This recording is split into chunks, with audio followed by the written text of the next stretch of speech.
understand you have started a scientific society. جی حضور، ہندوستان میں اعلیٰ تعلیم کی روشنی تب تک نہیں پھیل سکتی جب تک سائنس کی کتابوں کا ترجمہ دیسی زبانوں میں نہ ہو۔ مسلمان انگریزی پڑھنے کو گناہ سمجھتے ہیں اور ہندو اسے صرف نوکری پانے کا ایک ذریعہ۔ ہمیں اپنی ترقی کے لیے انگریزی زبان کو اپنانا پڑے گا۔ Yes, you are right, Mr. Khan. But since it is easier for someone to learn in their own language, then Indians should be educated in their own languages. حضور، میں بڑے ادب کے ساتھ یہ عرض کرنا چاہتا ہوں کہ ابھی ہماری زبانوں نے اتنی ترقی نہیں کی ہے کہ ان میں سائنس کی تعلیم دی جا سکے۔ سرکار کی پالیسی صحیح نہیں ہے۔ یہ بات میں حضور کے سامنے کہہ رہا ہوں اور عوام کے سامنے بھی کہہ سکتا ہوں۔ ارے بھائی بیگم، کل سے مراد آباد میں ہمارا انگریزی اسکول شروع ہو رہا ہے۔ تم نے لڑکوں کے کپڑے وغیرہ تو ٹھیک کر دیے ہیں نا؟ میں اپنے بیٹوں کو انگریزی اسکول میں پڑھا کر کرسچن نہیں بناؤں گی۔ ارے کیا بات کر رہی ہو بیگم؟ 19ویں صدی میں یہ حقیقت بہت تیزی سے روشنیاں ہو رہی تھی کہ یورپ کی اقوام علم، قوت اور حرفت کے اعتبار سے بہت تیزی سے ترقی کر رہی تھیں اور ان کی اور باقی ساری دنیا کے درمیان ایک عظیم خلیج پڑتا جا رہا تھا۔ اس خلیج عظیم کو انگریزی میں دی گریٹ ڈائیورجنس کہتے ہیں، اور یہ شاید ماضی قریب کا انسانی تاریخ کا سب سے بڑا واقعہ ہے، جس کے نتیجے میں موجود آنے والی دنیا میں ہم اب بھی رہ رہے ہیں۔ یورپ کی ابھرتی قوت، اس کی علمی ترقی اور پھر 1857 کی شکست کے رد عمل میں ہندوستان میں مجموعی طور پر دو مکتبہ فکر ابھرے۔ ان میں سے ایک وہ تھا جو سر سید احمد خان کی قیادت میں علی گڑھ تحریک کی شکل میں اٹھا، جس نے ترقی پسندی اور حقیقت پسندی کا پیغام دیا اور انگریزوں کی حکمرانی میں اپنی جگہ بنانے کی کوشش کی۔ اور دوسرا وہ تھا جس کا مرکز دارالعلوم دیوبند بنا اور جس نے انگریزی کی حکمرانی اور انگریز کے علوم دونوں کو اپنا دشمن جانا اور اپنا مقصد خالصتاً مسلمانوں میں دین اسلام کی بنیادی عقائد و عبادات کی دعوت و تبلیغ بنا لیا۔ یقیناً دونوں تحریک ایک پاکیزہ جذبے اور خلوص نیت سے شروع ہوئی تھیں، اور ان کی اپنی اپنی جگہ برصغیر کے مسلمانوں کے لیے بے تحاشا خدمات ہیں۔ ان کے اکابرین نے اپنے زمانے کے حالات اپنے نقطہ نظر سے جانچے اور انہی کے مطابق آگے کا رستہ طے کیا، لیکن میرے نزدیک دونوں نے اپنے وقت و حالات کے مطابق اپنے تمدن اور شناخت کی بقا کے جذبے سے کچھ ایسے تصورات اپنائے تھے جو کہ اب آزادی کے بعد کے حالات و ضروریات کے لیے غیر فعال ہو چکے ہیں، لیکن اب بھی ہم اس کے باوجود انہی پر انحصار کرتے چلے جا رہے ہیں، اور یہ تصورات کسی دیوار کی بنیاد میں ٹیڑھی اینٹ کی طرح ہو گئے ہیں، جن کا اثر ابتدا میں تو نظر نہیں آتا، لیکن جیسے جیسے دیوار بنتی جاتی ہے نقص نمایاں ہوتا جاتا ہے اور آخرکار اسی کی کمزوری کا باعث بنتا ہے۔ علی گڑھ کے بانیوں کی یہ امید تھی کہ انگریزی تعلیم کو اپنا کے وہ مسلمانوں کو فکری اور سماجی تنزل کی حالت سے نکال کر ترقی اور خودداری کے راستے پر لے آئیں گے اور اپنی کھوئی عزت اور مقام کو بحال کر سکیں گے۔ اس ادارے سے پھر وہ لوگ نکلے جنہوں نے مسلم قوم کی پرزور نمائندگی کی اور اس کی ثقافت اور شناخت کے تحفظ میں متحرک رہے، حتیٰ کہ مسلمانوں کی حق کی خود ارادیت کے مقصد میں شامل ہوئے اور تحریک پاکستان کو پایہ تکمیل پہنچا دیا۔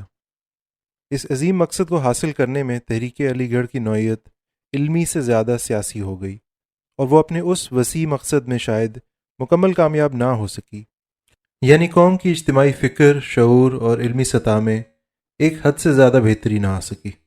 تحریک مجموعی طور پر اشرافیہ اور امراء تک محدود رہی، عام غریب اور مزدور لوگ اس کا حصہ نہ بن پائے، اور دانشور، مفکر، مہندس، سائنسدان اور جدید علوم کے ماہرین پیدا کرنے کے بجائے وقت کی سیاسی مصلحت کے تحت وکلاء اور سرکاری نوکر تیار کرتی رہی۔ یہ وہ زمانہ تھا جب راجہ رام موہن رائے کی قیادت میں بنگال اور پورے ہندوستان میں ہندو انگریزی تعلیم حاصل کر کے انگریز کے نظام میں بھرتی ہوتے جا رہے تھے، اور مسلمانوں کی نسبتاً ان کی سیاسی قوت بہت بڑھتی جا رہی تھی، اور مسلمانوں کو خطرہ تھا کہ انگریز راج میں اب ان کی کوئی نمائندگی باقی نہ رہے گی۔ بدقسمتی یہ ہے کہ وقتی ضروریات قیام پاکستان کے بعد مستقل رویے بن گئے اور آج تک رائج ہیں۔ اب وہ سیاسی مجبوریاں باقی نہیں رہیں، لیکن ابھی بھی تعلیم کی طرف پاکستان میں معاشرتی رویہ یہی ہے کہ اس کے ذریعے نوکری یا بڑے سے بڑا عہدہ حاصل کیا جائے، اور اس مقصد کے لیے کیونکہ انگریزی تعلیم مفید ہے، لہٰذا انگریزی تعلیم کو ہماری روایتی زبانوں کی تعلیم سے فضیلت حاصل ہے، بے شک اس کا معیار کیسا بھی ہو۔ خلاصے میں ہماری بنیادوں میں یہ رویے مستقل آ گئے ہیں کہ ایک، اعلیٰ تعلیم صرف انگریزی میں ہی ممکن ہے، 2. اردو زبان ہماری شناخت تو ضرور ہے لیکن جدید علم کے لیے ناقص ہے. 3. اعلیٰ انگریزی تعلیم پر صرف اشرافیہ کا حق ہے. اور 4. تعلیم صرف سرکاری نوکری اور عہدے کے لیے حاصل کی جاتی ہے. دیوبند تحریک شروع کرنے والے ان لوگوں میں سے تھے جنہوں نے ہندوستان میں اسلام کے دفاع کے لیے تلوار اور قلم دونوں کو اٹھایا اور اپنے مقصد کے لیے بے حد قربانیاں اور شہادتیں دیں. یہ وہ لوگ تھے جنہوں نے جنگ آزادی کو جہاد سمجھا اور اپنے تمام وسائل اور ہتھیار سے فرنگیوں سے آخری وقت تک لڑتے رہے، یہاں تک کہ قید کر دیے گئے یا توپوں کے آگے باندھ دیے گئے. جہاں بھی سیرت نبی پر یا کلام اللہ پر تہمتیں لگائی گئیں ان کا تحریری یا مناظرے میں بھرپور جواب دیا. یہ ان میں سے تھے جن کے اساتذہ فتاوی عالمگیری لکھنے اور فرنگی محل کو قائم کرنے والے تھے.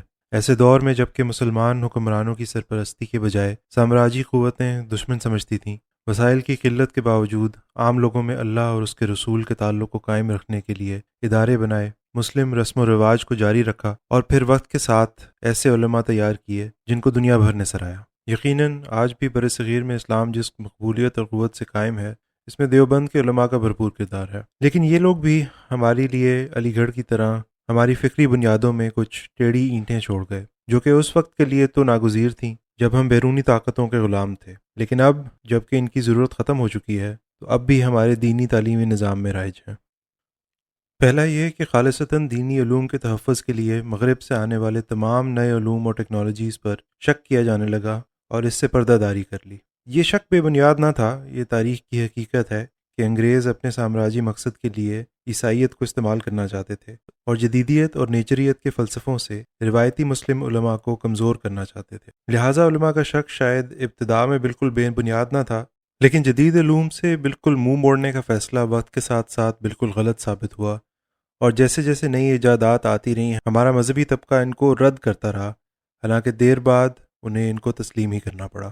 دوسرا یہ کہ عبادات کے لیے درکار دینی علوم افضل ہیں اور خود میں مکمل ہیں، یعنی دنیاوی علوم کو دیگر علوم سے الگ کر دینا. حالانکہ جیسے جیسے دنیا میں تبدیلیاں آتی جا رہی تھیں یہ ضرورت تھی کہ دین بھی اسی حساب سے وقت و حالات کی مناسبت سے جواب دیتا. اور تیسرا یہ کہ بے معنی رٹا اور تلاوت عام عبادت کے لیے کافی ہے. یہ تصور ان مشکل حالات کے لیے تو شاید صحیح تھا جبکہ صرف یہ درکار رہ گیا تھا کہ لوگوں کو اپنی صرف بنیادی عبادت کرنے کے لائق بنا دیا جائے، لیکن اب آزادی کے بعد یہ تصورات ہمارے لیے غیر فعال ہیں. میں سمجھتا ہوں کہ تاریخی حقائق کو سمجھے اور ان ٹیڑھی اینٹوں کو سیدھا کیے بغیر ہم بحیثیت قوم ترقی نہیں کر سکتے. علی گڑھ اور دیوبند کی تحریکیں 1857 کے بعد کے حالات کے رد عمل میں شروع ہوئیں جو کہ مسلمانوں کی محکومیت کے دور کی ابتدا تھی. لیکن لوگوں کو یہ بہت کم معلوم ہے کہ یورپ کی ترقی اور نئے افکار کے جواب میں ایک تیسری تحریک بھی تھی جو کہ 1857 سے پہلے ابھری تھی. اس نے یورپ کے نئے افکار کو اپنی زبان اور اپنے روایتی علمی تناظر میں سمجھنے کی کوشش کی. 19ویں صدی کے پہلے حصے میں جب بہادر شاہ ظفر کی سرپرستی میں اردو شعر و شاعری کا سنہرا دور تھا، وہاں دلی کے غازی الدین مدرسے میں جدید یورپی سائنس، حساب اور فلسفے کا اردو میں ترجمہ کر کے پڑھا جا رہا تھا اور مشرق اور مغرب کے علوم کا آپس میں مثبت مکالمہ ہو رہا تھا. یہ مدرسہ بعد میں دلی کالج کے نام سے جانا گیا اور فرنگیوں کے منصوبوں کے باوجود ہماری اپنی شناخت، عقائد اور روایتوں کو ترک کیے بغیر جدید علوم کو اردو میں متعارف کرنے میں ایک انتہائی کامیاب تجربہ ثابت ہو رہا تھا اور مسلم قوم کے اجتماعی شعور کو ایک اور طلوع کی جانب لے جا سکتا تھا. افسوس کہ دلی کالج کا یہ دور صرف چند سال تک رہا اور جنگ آزادی کے بعد پھر اس طرح واپس نہ آ سکا اور اس تحریک کے کارکنوں کو یاد نہیں رکھا گیا. البتہ ان کا کام آج بھی ہماری زبان اور اجتماعی شعور میں خاموشی سے زندہ ہے. کہا جا سکتا ہے کہ یہی دلی کالج وہ بیج تھا جس سے باقی دو تحریکیں ابھریں، کیونکہ اس سے دونوں کے اکابرین کسی نہ کسی طرح منسلک رہے اور پھر قوم کی تاریخ میں انہوں نے بڑا کردار ادا کیا. دلی کالج کا نصاب اور اس کے ترجمے کی تحریک دور اندیش اور شاید اپنے وقت سے پہلے تھی، لیکن میرے نزدیک بالکل صحیح عین ان نظریات کے مطابق تھیں جن کی ہمیں آج ضرورت ہے. اگلے حصوں میں ان تینوں تحریکوں کے کچھ تاریخی واقعے دہراؤں گا جن سے ان کے اکابرین کے محرکات اور ہمارے موجودہ علمی اور فکری رجحانات واضح ہوں گے.